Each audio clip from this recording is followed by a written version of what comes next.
Kept the envelope in a Ziploc bag for 11 days before I opened it, not because I forgot about it, because I was afraid of what my brother would do if he found out I still had it. My grandmother had tucked it into my coat pocket at my father's retirement party, the one my brother threw at the Marriott downtown, the one with the open bar and the slideshow and the 50 people who worked for my father over 30 years, and all came to say what a great man he was. She found me near the coat check, away from the noise, and she pressed the envelope against my ribs like she was hiding it from someone.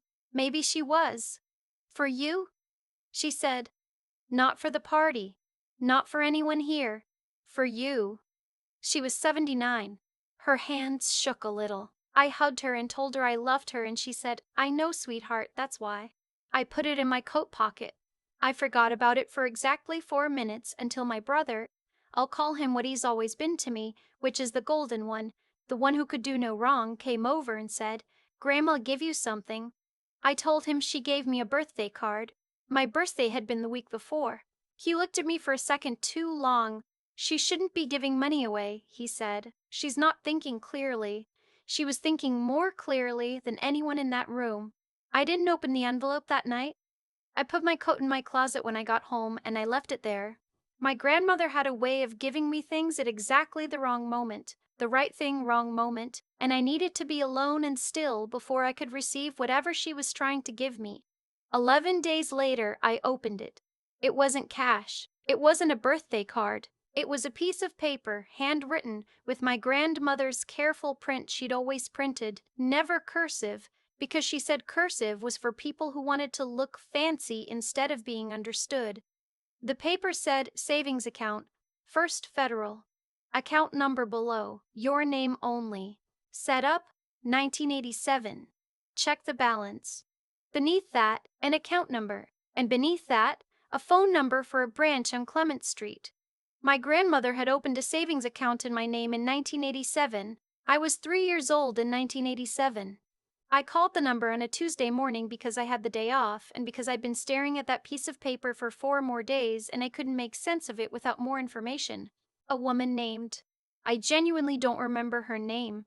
I only remember her voice, which was calm and professional and then suddenly not, answered and asked how she could help. I told her I had an account number and I believed my name was on the account and I wanted to verify the balance. She asked for my social security number and date of birth. I gave them. There was a pause. "Ma'am," she said, "can you hold for just a moment?" I said yes. I was in my kitchen. I had a cup of coffee going cold on the counter. She came back in under 2 minutes. "I'm going to need you to come into the branch," she said. "Are you available today?" I asked why I needed to come in. I'd really prefer to speak with you in person," she said. Her voice was still professional, but underneath it something had shifted. "Is today possible?" I told her I could be there in 40 minutes. The branch on Clement Street was small and older, the kind of bank that still had fabric chairs in the waiting area and framed photos of local landmarks on the walls. A woman met me at the door, not the one I'd spoken to on the phone, I think, but maybe, and walked me back to a private office. Not a teller window. A private office with a door. The branch manager came in. He shook my hand. He sat across from me and he put a printed account summary on the desk and he turned it toward me. I looked at the number. I looked at it for a long time. My grandmother had opened that account with $4,000 in 1987. She'd added to it, not every month, not on any schedule I could identify, but consistently over decades. Small amounts sometimes. $100 here, $250 there. A few times larger deposits. I later learned those lined up with insurance payouts after my grandfather died, proceeds from selling the house in Sacramento, a small inheritance from her own mother. She'd never touched the principal. She'd let it compound for 38 years. The balance was just over $460,000. I sat in that office chair and I felt the floor do something strange beneath me, like it had shifted a quarter inch to the left. "Is there a problem with the account?" I asked. It was a stupid question. I asked it because I needed to say something. "No problem," the manager said. He had reading glasses pushed up on his forehead. "The account is in good standing. Your name has been the sole beneficiary since it was established. We just—" He paused. Accounts like this, when someone comes in after a long time, we like to make sure everything is handled properly. She never told me, I said. That's more common than you'd think, he said. I drove home. I sat in my car in the parking garage for probably 15 minutes before I went inside. $460,000. My grandmother had been quietly, patiently, stubbornly building something for me since I was 3 years old, since before I could read, since before I knew what money was. She had made a decision about my future before I had any understanding that I had one, and she had kept that decision for 38 years without ever saying a word to me. I thought about every time I'd struggled, every time I'd eaten ramen for a week because rent was due, every time I turned down something I wanted because I couldn't afford it, every time I'd felt ashamed of how small my life was compared to what my father and brother seemed to believe it should be. She'd known. She'd known the whole time, and she'd kept it safe for me. And then I thought, does my father know about this account? And then I thought, does my brother? I called my grandmother that evening. She picked up on the second ring, which meant she'd been expecting me.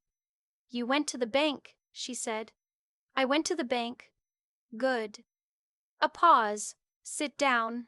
I was already sitting. I'm sitting. I opened that account when your mother was pregnant with you, she said. I didn't tell your father because it wasn't his business. I didn't tell your grandfather at first because I wanted it to be mine to give. He found out eventually. He thought it was a good idea. Another pause. Your brother doesn't know. Your father doesn't know. I'd like to keep it that way.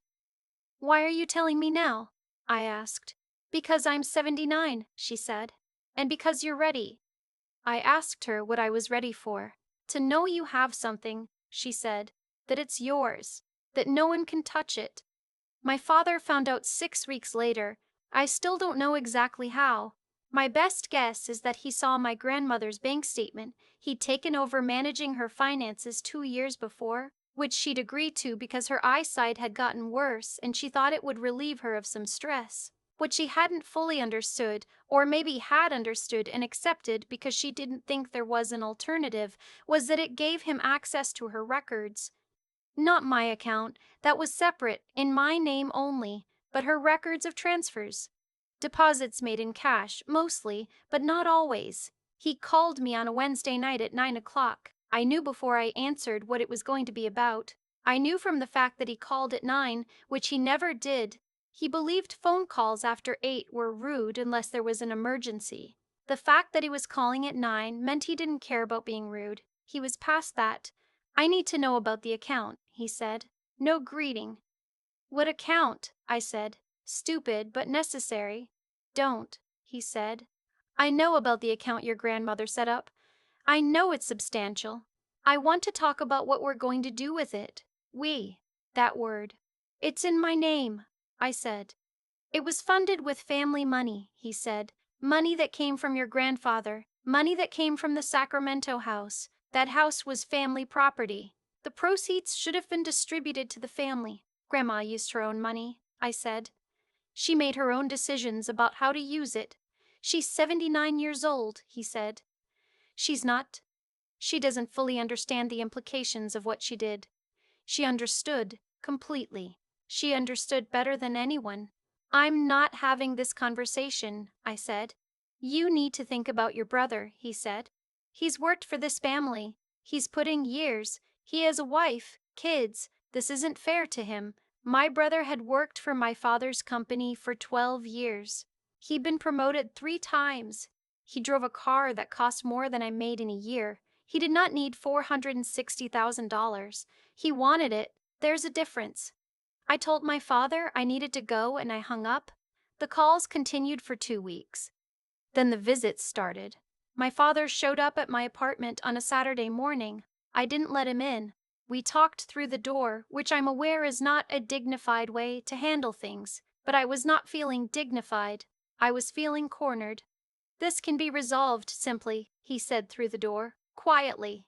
We restructure the account. Split it appropriately. No one has to know. No lawyers, no courts, no drama. It's my account, I said.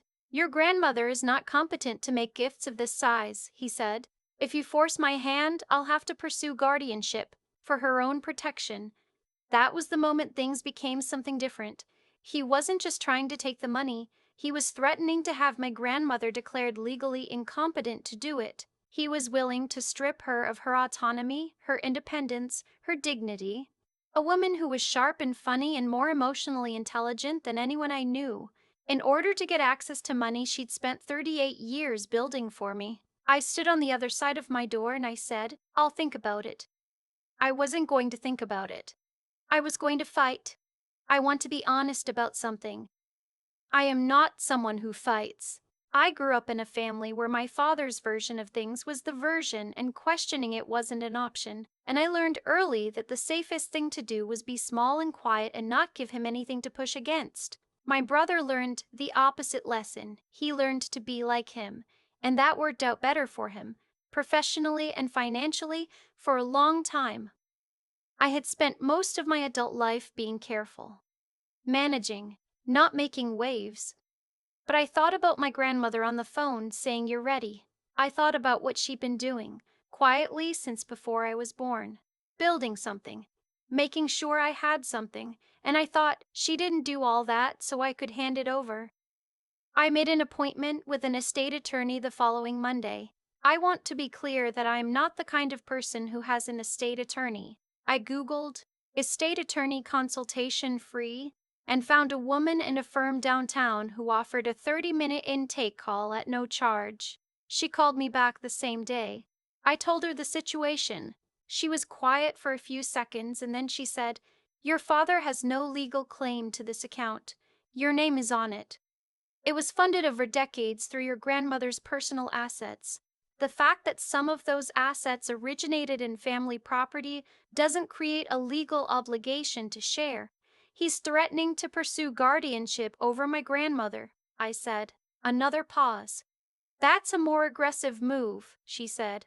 "And it would be contested. Does your grandmother have her own attorney?" She didn't. She had my father managing her affairs. "She needs her own attorney," the woman said, "separate from your father, as soon as possible." I asked if she could recommend someone. She gave me a name. What happened over the next 6 weeks was not dramatic in the way people might expect. It was paperwork. It was phone calls. It was a Saturday afternoon sitting at my grandmother's kitchen table with an attorney who specialized in elder law, explaining to my grandmother that she had rights and that someone was trying to take them from her. My grandmother listened to all of it. She asked 2 questions. The first was, can they actually do this? The attorney told her that a guardianship petition could be filed, but that it would be contested and the bar for proving incompetence was high. The second question was, what do I need to sign? She signed a durable power of attorney naming me as her agent. She signed a letter from her new attorney formally documenting her competency and her intention regarding the account. She was thorough and calm, and when it was done, she made all of us coffee and served it with the butter cookies she kept in a tin by the stove. "Your father was always like this," she told me after the attorney left. She wasn't angry when she said it. She said it the way you'd describe weather. Even when he was young, he saw something good and he needed to own it. "Why did you let him manage your finances?" I asked. She wrapped her hands around her mug. "Because I thought it would keep him close," she said. "I was wrong about that." She looked at me. "That's the thing about people like him. You give them something so they'll stay, and they take it and still leave." My father filed the guardianship petition 3 weeks later. He hired an attorney. He submitted documentation, some of it referencing my grandmother's age, her occasional memory lapses, one incident where she'd left the stove on, a conversation in which she'd allegedly confused 2 dates. It was thin. Our attorney said it was thin. The judge at the initial hearing said the evidence was insufficient to proceed without further evaluation. My grandmother underwent a cognitive assessment. She scored in the high normal range for her age group. The evaluator noted she was alert, oriented, and demonstrated strong executive function. The report used the phrase, "no indication of impaired decision-making capacity." The petition was dismissed. My father sat across the courtroom. I saw him when we were leaving, and his face was doing something I'd never seen it do before. Not anger. Not exactly. Something smaller and more honest than anger. Something that looked, if I'm being precise, Like a person realizing that something they believed was permanent has just turned out not to be. He had believed, I think, for my entire life, that things would go the way he decided they would go, that his version of events was the real one, that if he pushed hard enough and framed things the right way, reality would adjust. It hadn't adjusted. I won't tell you things became easy after that. My brother stopped speaking to me for several months. My father sent me one email, formal, cold, saying that my actions had damaged the family and that he hoped I understood the consequences. I wrote back 2 words: I understand. What I understood was different from what he meant. I understood that I had spent 30 years being careful around a person who was never going to be safe to be honest with. I understood that my grandmother had known this and had spent 38 years building me an exit, not from my family exactly, but from the version of myself that needed their approval to feel like I was enough. I moved the money. I worked with the estate attorney to set it up properly, invested conservatively, accessible but protected, with appropriate documentation so there would never be any ambiguity about where it came from or whose it was. My grandmother approved every step. She came with me to the bank for the final transfer, and the manager shook her hand and she looked around the office and said, "Nice place," the way she said it about everything she quietly thought was unremarkable. On the drive home, she asked me to stop for ice cream. It was October and 50 degrees, and I stopped at a place in the outer sunset that had been there since the 80s. We sat outside with our cups. She got pistachio, I got salted caramel, and the wind was coming in off the ocean, and it was too cold, and it didn't matter. "Your grandfather would have liked how this turned out," she said. I asked her what he would have said. She thought about it. He would have said, "Took long enough." There's something I've thought about a lot in the years since all of this happened. My grandmother never told me about the account because she didn't want the knowledge to change me. She'd watched what money did to her son, how the anticipation of it warped him, how the management of it became the thing he organized his identity around, and she didn't want that for me. She wanted me to build myself on something other than a number. And then, when she thought I had, she gave me the number. She was right that it changed things.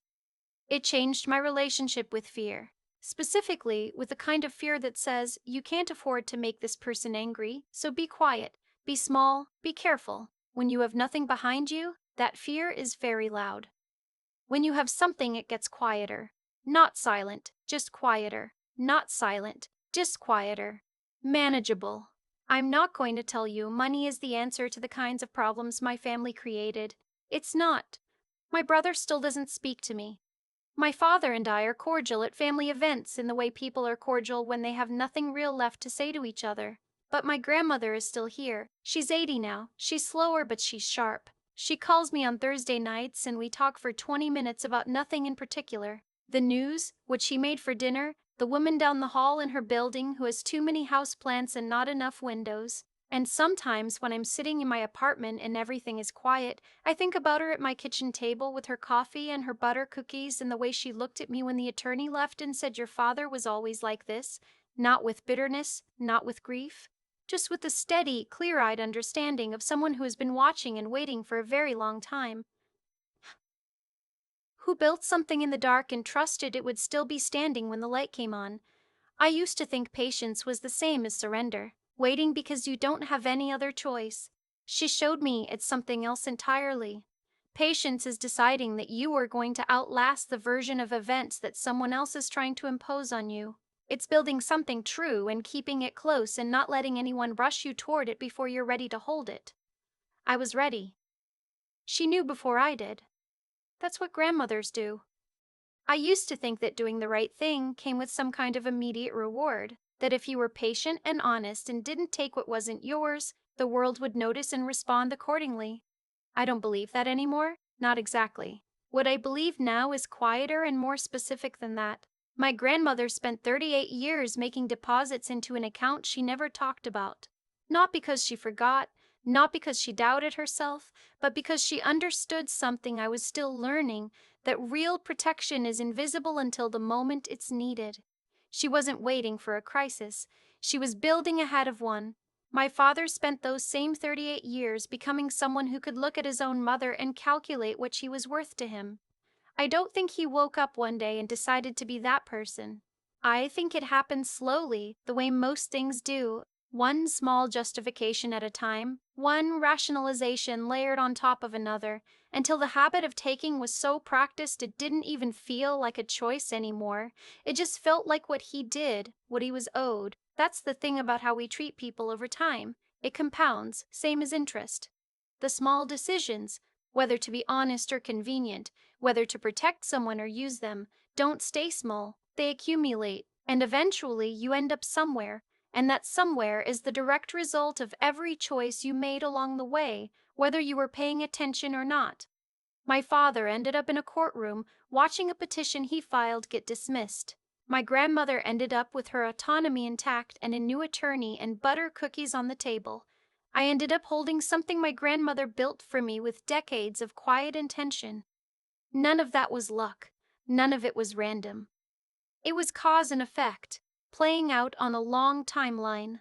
What I learned, and I mean really learned, not just understood in theory, is that intelligence without integrity is just a sharper tool for doing damage. My father is a smart man. He always has been. He knew exactly how to frame the guardianship petition, exactly which words to use, exactly how to make exploitation sound like concern. Smarts without honesty just gets you further down the wrong road faster. And resilience. I used to think resilience meant bouncing back quickly, getting knocked down and getting up fast. But what I actually had to do was stay standing through something slow and grinding and unglamorous, months of paperwork and phone calls and uncertainty. Resilience turned out to mean keep showing up even when nothing feels resolved yet. My grandmother showed me all three. She was ethical when it would have been easier not to be. She was wise enough to plan decades ahead without letting anyone pressure her into changing course. And she held on through her own version of slow and grinding, raising a son who became someone she had to protect her granddaughter from, and doing it without bitterness, without collapsing, without stopping. I think about her slipping that envelope into my coat pocket when no one was watching. I think about her saying "you're ready" like she'd been waiting a long time to say it. I want to be that kind of person for someone, someday. The kind who builds quietly, the kind who holds on,